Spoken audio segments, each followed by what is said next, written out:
В момента съм в Австрия пред Била. Какво ми прави впечатление? Значи, магазина Била е направен по начин, по който да се впише в средата, австрийската, когато дойдат хората, и чужденци и австрийци, да виждат нещо, което се вписва в целия интериор. Целия и екстериор, който е интериор, защото и вътре и вънка е направена по начин, който да е 100% австрийски. В България как правят Била? Била в България правят от такива конструкции, метални, все едно е промишлена сграда, по най-бързия начин, защото никой не го интересува да се впише в българския стил или ние да изградим характерен стил на една държава, която е високо качество. И това е заради управленците.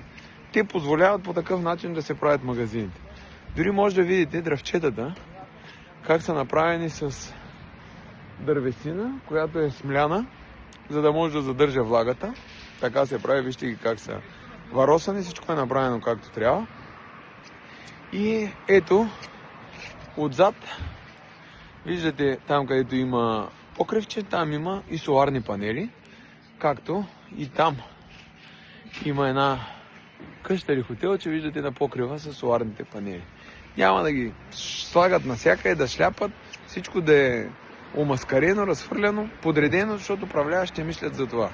В България управляващите като не мислят за това и съответно това, което се случва, е трагедия с нашата държава.